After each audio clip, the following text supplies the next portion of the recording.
चिड़िया अपनी सास टूनी चिड़िया और पति कालू कौवे के साथ रहती थी। जंगल में उन दिनों काफी ठंड पड़ रही थी। टुनटुनी चिड़िया का पति कालू कौवा बेरोजगार था और ठंड में रोज नौकरी की तलाश में जाता और थक हार कर घर वापस लौट आता। एक दिन जब कालू कौवा थक हार कर घर लौट कर आया, तब टुनटुनी चिड़िया ने उससे पूछा, क्या जी, आज भी आपको कोई काम नहीं मिला? ऐसे कैसे घर चलेगा? मुझे माफ कर दो, मैं तुम्हें कोई सुख नहीं दे सका, सिवाय इस टूटे फूटे घर के। काम की तलाश में रोज भटकता हूँ, पर कोई काम नहीं देता। बाहर ठंड इतनी ज्यादा है, बदन पूरा अकड़ जाता है। अब सुनहरी बिटिया भी बड़ी हो रही है, इसकी पढ़ाई का खर्चा कैसे होगा सब? मुझे तो कुछ भी समझ नहीं आ रहा है। कहानी में आगे बढ़ने से पहले एक माँ जो खुद तो भूखी सो जाएगी, लेकिन अपने बच्चों को कभी भूखा सोने नहीं देती। दोस्तों, तो आज उस माँ के लिए इस वीडियो को लाइक करके चैनल को सब्सक्राइब कर देना, क्योंकि माँ से बड़ा इस संसार में कोई योद्धा नहीं होता है। तो उनके लिए चैनल को सब्सक्राइब और लाइक तो आम ही बात है। अजी, आप चिंता मत करिए, आज नहीं तो कल काम मिल ही जाएगा। आप बैठिए, मैं थोड़ी आग जला देती हूँ। फिर टुनटुनी आग जलाती है। माँ जी, आप सुनहरी का ध्यान रखिएगा। मैं सेठ कड़कनाथ की दुकान से थोड़ा राशन उधार लेकर आती हूँ। ये बात सुनकर टुनटुनी चिड़िया की सास टूनी चिड़िया उससे कहती है, पता नहीं बहू वो बनिया राशन उधार देगा भी या नहीं। जब कल मैं गई थी उससे उधार मांगने, तो वो उधार चुकाने को बोल रहा था। माँ जी, 2 दिनों से पानी पी पी कर हम लोग गुजारा कर रहे हैं। आज तो भूख सही नहीं जा रही है। आप परेशान मत होइए, मैं अभी आती हूँ। टुनटुनी चिड़िया कड़कनाथ सेठ की दुकान पर पहुंचती है। सेठ जी, मुझे आटा, दाल, चावल और थोड़ी सी चीनी चाय पत्ती चाहिए। हाँ हाँ, तुम्हें सब देंगे, पहले पैसे तो निकालो। अभी तो मेरे पास पैसे नहीं है सेठ जी। जैसे सुनहरी के बापू को काम मिलेगा, मैं सबसे पहले आपका सारा उधार चुकाऊंगी। काम मिलेगा, बस यही कहकर सारा सामान मुझसे उधार ले जाती है। कब काम मिलेगा तेरे पति को? चली जा यहाँ से। अब मैं तुझे या तेरे परिवार के किसी भी सदस्य को उधार में राशन नहीं दूंगा। सेठ जी, हम गरीबों पर रहम कीजिए। आखिर हम कहाँ जाएंगे? 2 दिनों से पानी पर गुजारा कर रहे हैं। मेरा पूरा परिवार अब भूख सहन नहीं कर पा रहा है। हमसे भूख बर्दाश्त नहीं हो रही है। हम लोगों पर रहम करो मालिक। अबे तो मैं क्या करूं? जाकर किसी पेड़ से नीचे कूद जा पूरे परिवार के साथ। सारा किस्सा ही खत्म हो जाएगा। और जाते जाते अपना घर मेरे नाम करते जाना। तेरा सारा पिछला उधार चुकता हो जाएगा। नहीं तो तू मरने के बाद भगवान को क्या मुंह दिखाएगी? ऐसा कहकर कड़कनाथ सेठ ने टुनटुनी चिड़िया को भगा दिया। टुनटुनी चिड़िया रोते रोते अपने घर आ रही थी। तभी उसने देखा कि कड़कनाथ सेठ का बेटा कुएं में गिरने ही वाला था। फिर टुनटुनी चिड़िया ने जल्दी से उड़कर उसे बचा लिया। ये सब कड़कनाथ सेठ अपनी दुकान पर बैठा हुआ देख लेता है। वो तुरंत टुनटुनी चिड़िया के पास आया। टुनटुनी बहन, मुझे माफ कर दो। तुमने मेरे घर के चिराग को बुझने से बचाया है। तुम्हें जितना भी राशन चाहिए मैं दे दूंगा। फिर कड़कनाथ सेठ ने टुनटुनी को ढेर सारा राशन दिया और कुछ पैसे देते हुए बोला, टुनटुनी बहन, मेरी कोई बहन नहीं, आज से तुम मेरी मुंह बोली बहन हो। तुम्हारा ये भाई तुम्हें दुखी नहीं देख सकता। ये कुछ रुपए रखो, इससे कोई काम धंधा शुरू करो। और किसी चीज की मदद की जरूरत हो तो मुझे कहना। टुनटुनी चिड़िया राशन लेकर अपने घर आ रही थी। तभी उसे रास्ते में ठेले पर पानी पूरी बिकती हुई दिखाई देती है। अरे, क्यों ना मैं थोड़ी चटपटी पानी पूरी खरीद कर घर ले चलूं? माँ जी और कालू जी खाएंगे तो उन्हें बहुत अच्छा लगेगा।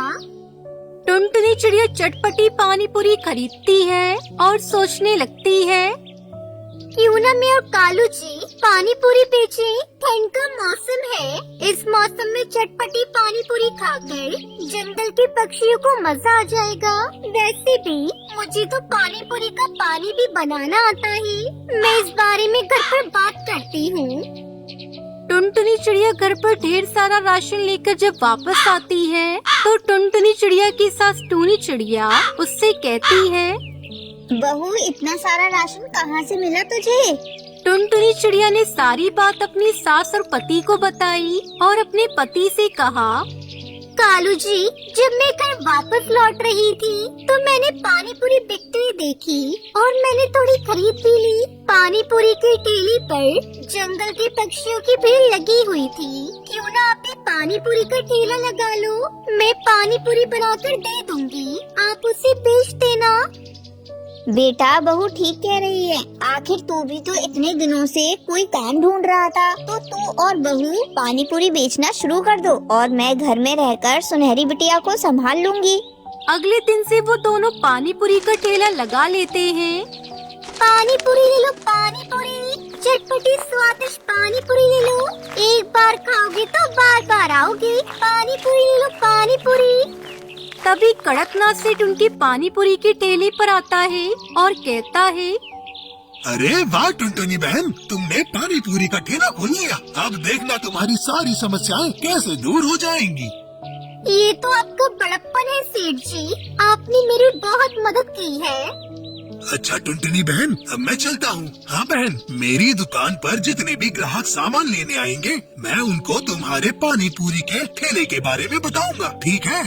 इतना कहकर कड़कनाथ सेठ अपनी दुकान पर आ जाता है और अपने ग्राहक पक्षियों को पानी पूरी के बारे में बताता है। फिर सभी पक्षी टुनटुनी चिड़िया के ठेले पर पानी पूरी लेना शुरू कर देते हैं और सभी पक्षी स्वादिष्ट पानी पूरी खाकर उसकी तारीफ करते हैं। इस तरह टुनटुनी चिड़िया कालू कौआ खुशी खुशी अपने परिवार के साथ रहने लगते हैं। टुनटुनी पानी पूरी बेचने वाली चिड़िया थी। एक दिन वो रोज की तरह पानी पूरी बेच रही थी। तभी वहाँ दो कौवे माँ बेटे आते हैं। अरे ओ पानी पूरी वाली, 2 प्लेट लगाना। अभी दे रही हूँ बहन जी, ये लीजिए। खा लो बेटे, पहले तू खा। नहीं माँ, पहले तुम खा लो। तुम खाओ के चक्कर में पानी पूरी वाली के हाथ से पानी पूरी सुंदरी के जूतों पे गिर जाती है। अरे ये तूने क्या किया? मेरे जूते खराब कर दिए। तू जानती भी है इन जूतों की कीमत कितनी है? तेरे जैसे 10 पानी पूरी के ठेले आ जाएंगे। बहन जी, गलती हो गई, गलती से गिर गई, मुझे माफ कर दो। तुम जैसे छोटे लोग यही करते हो, पहले गलती करते हो फिर माफी मांगते हो। मैं तुझे ऐसे नहीं छोड़ सकती, मैं तुझे सजा देकर छोड़ूंगी। देखती हूँ तू पानी पूरी कैसे बेचती है। आ तू, ये ले। ये कहकर सुंदरी टुनटुनी की पानी पूरी में थूक देती है। अब देखती हूँ तू कैसे पानी पूरी बेचती है। आपने ये क्या किया? मेरी सारी पानी पूरी को खराब कर दिया। अब मैं कैसे बेचूंगी? मैं बहुत गरीब हूँ। अब मैं घर पर जाकर क्या कहूँगी? मैं आपको ऐसे नहीं जाने दूंगी। आपको मेरे पूरे पानी पूरी के पैसे देने होंगे। चल हट, बड़ी आई पानी पूरी के पैसे लेने वाली। ये कहकर सुंदरी टुनटुनी के एक चटाक से देती है और अपने बेटे को लेकर वहाँ से उड़ जाती है। माँ, आपने ऐसा क्यों किया? आपने उसके पानी पूरी में क्यों दूंगा? ये तो गलत बात है ना माँ। चुप हो जा। क्या गलत बात है? उसने मेरे साथ बदतमीजी की, इसलिए मैंने उसको सबक सिखा दिया। इन छोटे लोगों को ज्यादा मुँह नहीं लगाना चाहिए। अब जल्दी घर चल। इस पानी पूरी वाले ने तो मेरा सारा मूड ही खराब कर दिया। दूसरी तरफ टुनटुनी रोई जा रही थी। अब मैं क्या करूं? घर जाकर माँ को क्या कहूँगी और इस पानी पूरी को ले जाकर कहाँ फेंकूं? अगर किसी को खिला दिया तो बीमार पड़ जाएंगे। मैं इसे लेकर माँ के पास चलती हूँ, देखती हूँ वो क्या कहती है। टुनटुनी घर आती है। अरे टुनटुनी, तू इतनी जल्दी घर वापस आ गई और तेरे आज पानी पूरी भी नहीं बिके, क्या बात है? माँ क्या करूँ? एक कौवे ने मेरी सारी पानी पूरी में थूक दिया। मैं कैसे इन पानी पूरी को बेचूं? क्या हुआ? ऐसे छोटे मोटे हादसे तो होते रहते हैं। अगर किसी ने 1-2 पानी पूरी में थूक दिया तो तू उसे निकाल कर फेंक देती, बाकी तो बेच लेती। माँ, मेरा मन नहीं करता ऐसे पानी पूरी बेचने का जिसमें किसी ने थूक दिया हो। ये तो ग्राहक के साथ धोखा होगा। अगर मैंने ग्राहक को धोखे से इसे खिला भी दिया तो भगवान मुझे माफ नहीं करेंगे, वो मुझे नर्क में भेज देंगे। बड़ी आई स्वर्ग में जाने वाली, तूने कौन से अच्छे काम काम किए हैं जो तू स्वर्ग में जाएगी। चल हट, मैं जाकर पानी पूरी बेच कर आती हूँ। नहीं माँ, मैं तुम्हें ऐसा नहीं करने दूंगी। ये लो, मैं सारे पानी पूरी को ही तोड़ देती हूँ। टुनटुनी सारे पानी पूरी को तोड़ देती है। ये लो माँ, मैंने सारे ही पानी पूरी को तोड़ दिया। कमबख्त, तुझे पता है तूने क्या किया? हम गरीबों की छोटी सी पूंजी होती है, उसी में ही काम करना पड़ता है। आज तूने उस पूंजी को बर्बाद कर दिया। आज से तेरा 4 दिन का खाना बंद। ठीक है माँ, मैं भूखी रह लूंगी, लेकिन झूठा पानी पूरी किसी को नहीं खाने दूंगी।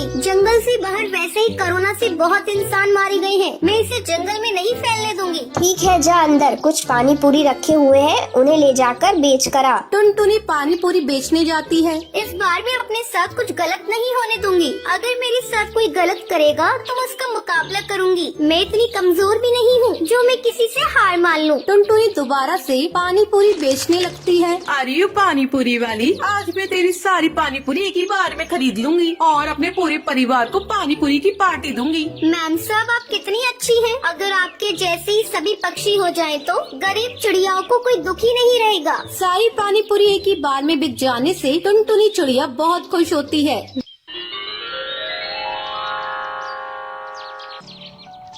सुंदरवन जंगल नदी के किनारे था, जिस कारण हर साल सुंदरवन में बाढ़ आती थी। हर साल जंगल में रहने वाले पक्षियों के घरों में पानी घुस जाता था और 2 महीनों के लिए कमर तक पानी रहता था। जंगल के पक्षी इस बात से बहुत परेशान थे। हर साल हमारा घर और पेड़ डूब जाता है, इस तरह हम कैसे जिएंगे? उसी जंगल में एक सुंदरी नाम की कौवी रहती थी। पूरे जंगल में सिर्फ उसी के पास बांस का घोंसला था। वो बहुत अमीर थी और घमंडी भी थी। सुंदरी कौवी का पति उसके लिए बहुत सारे पैसे छोड़कर मरा था, इसलिए वो आराम की जिंदगी बिता रही थी। इस साल तेज तूफान और बारिश आ गई थी। घर पेड़ सब टूट गए थे। पक्षी रास्ते पर आ गए थे। उसी समय जंगल की टुनटुनी चिड़िया ने कहा, पर वह देखने से पहले एक बाप अपने बच्चों के लिए अपना सारा जीवन कुर्बान कर देता है और सब कुछ जानते हुए भी उफ तक नहीं करता, तो उस बाप के लिए एक लायक और एक फॉलो तो कर ही सकते हो। अरे सुनो सब पंछी, हमारा घर और पेड़ पानी में आधा डूब गया है। हम वहाँ नहीं रह सकते, क्यों ना हम सुंदरी चाची के घर चले जाएं। टुनटुनी अपने पति बंटी और बेटी मुन्ना के साथ एक झोपड़ी वाले घोंसले में रहती थी। टुनटुनी चिड़िया की बात सुनकर उसके पति बंटी कबूतर ने कहा, अरे वो कौवी घमंडी है, खुदगर्ज है, वो हमें अपने घर में नहीं घुसने देगी। हाँ बंटी जी, वो खुदगर्ज है, ये सही बात है, लेकिन इस बारिश के समय पर वो हमसे मुंह नहीं फेर पाएगी। चलो एक बार कोशिश करके देखते हैं। जंगल के सारे पक्षी बारिश में भीगते हुए सुंदरी कौवी के घर के बाहर चले आए और दरवाजा खटखटाने लगे। सुंदरी कौवी ने दरवाजा खोला। क्या बात है, तुम सब लोग यहाँ क्यों आए हो? अरे चाची, हमारा घर डूब गए हैं और पेड़ भी टूट गए हैं। हमें कुछ दिन रहने के लिए जगह दे दो ना, आपके पास इतना बड़ा मकान है। नहीं, मैं अपने घर में किसी को घुसने नहीं दूंगी। तुम सब जंगल के गरीब पक्षी हो, मेरे यहाँ आने की हिम्मत कैसे हुई? चाची, आपको भगवान ने ये सब दिया है, इसलिए आप भाग्यवान हो। इस बुरे वक्त पर हमारी मदद नहीं करोगी क्या? नहीं, बुरा वक्त तुम पक्षियों का है, मेरा नहीं। तुम पक्षी यहाँ से चले जाओ, मुझे तंग मत करो। ये बोलकर सुंदरी कौवी ने उनके मुंह पर दरवाजा बंद कर दिया। वो सब निराश होकर कमर तक पानी में ही रहने लगे। बारिश में भीगते हुए बिना कुछ खाए वो लोग दिन बिताने लगे और इसी बात से भगवान गुस्सा हो गए और तभी अचानक एक बिजली सुंदरी कौवी के घर पर गिरी और मकान टूटकर चूर चूर हो गया और सुंदरी कौवी की मृत्यु हो गई। उसे उसके घमंड की सजा मिलेगी। भगवान हमारे साथ है दोस्तों। हाँ, भगवान हमारे साथ है, वो हमें बचाएंगे, हमारी रक्षा करेंगे। सभी हाथ जोड़कर भगवान को बुलाने लगे। सुंदरी की आत्मा यमलोक में यमराज के सामने चली गई। यमराज के सामने खड़ी होकर सुंदरी कौवी रोने लगी। आओ आओ सुंदरी, तुम्हारा ही इंतजार कर रहा था। हे यमराज, इतनी जल्दी मुझे अचानक से क्यों बुला लिया गया? तुम्हारे पापों का घड़ा भर गया है। लेकिन अचानक ये हुआ कैसे?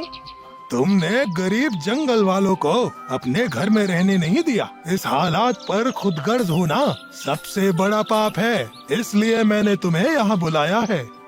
क्षमा कीजिए यमराज, मुझे एक मौका दीजिए, मुझे फिर से धरती पर भेज दीजिए। मुझसे गलती हो गई है भगवान, मैं सब कुछ ठीक करना चाहती हूँ। मुझे फिर से पंछी बनाकर धरती पर भेज दीजिए। ये नहीं हो सकता, पंछी जन्म ऐसे ही नहीं मिल जाता है, उसके लिए पुण्य कमाना पड़ता है। तुम्हें मैं एक बगुला के रूप में भेज सकता हूँ, तथास्तु। भगवान ने सुंदरी कौवी को बगुला के रूप में धरती पर भेज दिया। सुंदरी कौवी उसी जंगल में बगुला के रूप में वापस आई। वो पेड़ पर बैठकर जंगल की हालत देखने लगी। पक्षी घर से बाहर थे, उनका घर पूरी तरह से डूब गया था। पेड़ों के टूटने की वजह से सभी पक्षी पानी में भीगे हुए खड़े थे और लगातार बारिश गिर रही थी। ऐसा ही चलता रहा तो हम सब डूब के मर जाएंगे। बच्चों को कैसे बचाएंगे? पापा पापा, मैं डूब रहा हूँ, पापा मुझे बचा लो। मुन्ना के सर तक पानी आ गया था। बंटी कबूतर ने उसे कंधे पर बिठा लिया। आजा बेटा, यहाँ बैठ जा, मैं तुझे कुछ नहीं होने दूंगा। अरे लेकिन कब तक? बहुत जल्दी पानी हमारे सर तक भी आ जाएगा, तब हम क्या करेंगे? हम सब खत्म हो जाएंगे। भगवान पर भरोसा रखो टुनटुनी, भगवान हम सबको बचा लेंगे। पेड़ पर बैठकर सुंदरी कौवी ये सब देख रही थी। ये सब देखकर उसे बहुत दया आई। हे भगवान, ये पक्षी कितनी तकलीफ में है। मैं सच में कितनी घमंडी थी जो इन पक्षियों का दर्द नहीं देख पाई। मरने के बाद मुझे दर्द का एहसास हुआ है। नहीं, मैं इन पक्षियों को मरने नहीं दे सकती, मुझे कुछ करना होगा। वो बगुला बंटी के पास गई। तुम लोग चिंता मत करो, मैं तुम लोगों की मदद करूंगी। लेकिन तुम केवल एक बड़ी सोच वाला बगुला हो, तुम क्या कर सकती हो? मुझे कम मत समझो। एक कहावत है ना, डूबते हुए को तिनके का सहारा ही काफी होता है। हमें घर चाहिए जिसके अंदर हम रह सके, हमारे बच्चे रह सके। तुम घर कैसे बनाओगी? और अगर तुमने घर बना भी लिया तो घर के अंदर कुछ ही वक्त में पानी घुस जाएगा। बात तो सही है, लेकिन मुझे देखने दो कि मैं क्या कर सकती हूँ। क्यों ना तुम सभी मेरी चोंच में बैठ जाओ, मैं तुम सबको यहाँ से दूर पहाड़ों पर ले जाऊंगी, फिर तुम सब वहीं अपना आशियाना बनाना। कुछ देर सोचने के बाद टुनटुनी ने उस पर भरोसा करके उसकी चोंच पर बैठ गई, जिसके बाद सभी उसकी चोंच में बैठ गए। सुंदरी ने एक लंबी उड़ान भरी और सीधा उन सब पक्षियों को उस बारिश के कहर से दूर ले जाकर एक हरे भरे पहाड़ी पर उतार दिया। पता नहीं तुम हो कौन, पहले जंगल में कभी नहीं देखा, लेकिन तुमने आज हमारी मदद की, इसलिए आज हम जिंदा हैं। हम ये एहसान कभी नहीं भूलेंगे। तभी अचानक से बिजलियां कड़कने लगी और स्वयं यमराज प्रकट हुए। सुंदरी, तुमने सच में बहुत पुण्य कमाया है, इसलिए मैं तुम्हें फिर से कौवी बना देता हूँ। वो बगुला तुरंत सुंदरी कौवी में बदल गई। सभी चौंक गए। अरे सुंदरी चाची, आप? हाँ, मुझे सजा मिली थी, लेकिन अब मैं वापस आ गई हूँ। हे भगवान, आप महान हो। अब से मैं सभी गरीब और बेसहारा पक्षियों की मदद करूँगी। यमराज वहाँ से चले जाते हैं और फिर सभी पक्षी उस पहाड़ी जंगल में खुशी खुशी रहने लगते हैं।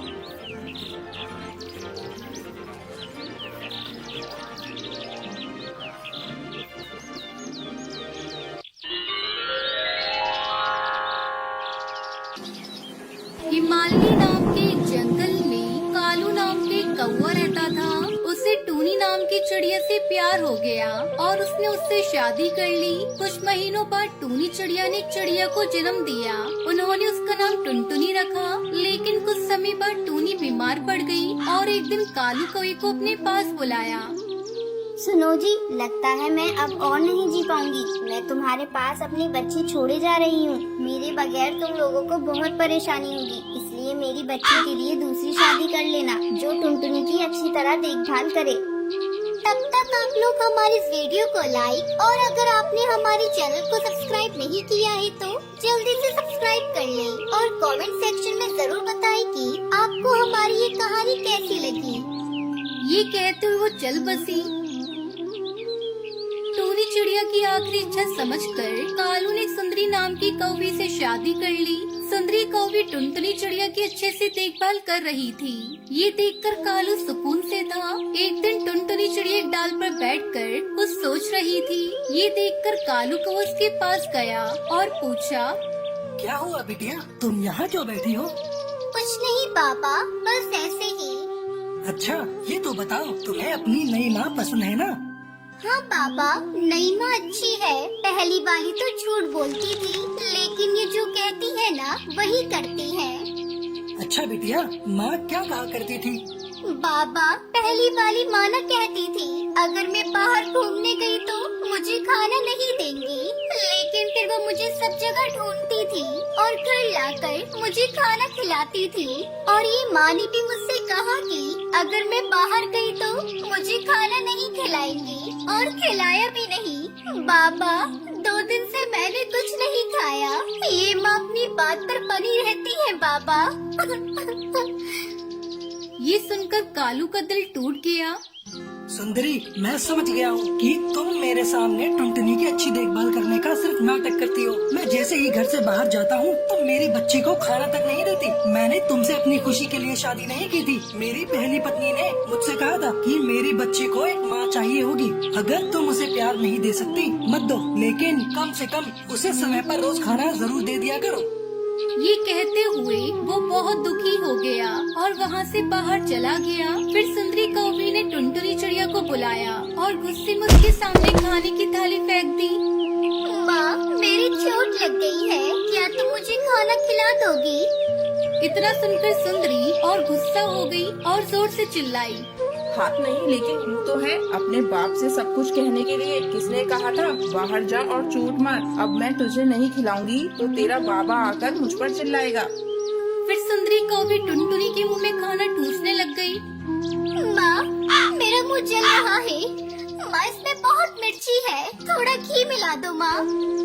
खाना चाहिए तो हमेशा अच्छा अच्छा। मैंने कोई दूसरी सब्जी नहीं बनाई। आज मैंने और तेरे बाबा ने भी यही खाना खाया है। खाना है तो खा, वरना ऐसे ही भूखी सो जा। मैं और कुछ नहीं कर सकती। क्योंकि टुनटुनी चिड़िया 2 दिन से भूखी थी, उसने वो मिर्ची वाला खाना खा लिया। उस दिन जब टुनटुनी चिड़िया सो रही थी, उसे महसूस हुआ कि जैसे उसकी माँ सपने में उससे बात कर रही है और खाना खिला रही है। फिर उसने अपनी माँ से कहा, माँ, तुम कहाँ चली गई माँ? मुझे ये नई माँ अच्छी नहीं लगती। मेरे पास आ जाओ ना, नहीं तो मैं तुम्हारे पास आ जाऊंगी। ये माँ भी अच्छी है बेटा, तुम्हें उनकी बात सुननी चाहिए। वो जैसा कहे वैसा करा करो, फिर वो तुम्हें नहीं मारेंगी, ठीक है ना? ठीक है माँ। तभी टुनटुनी चिड़िया का सपना टूट गया।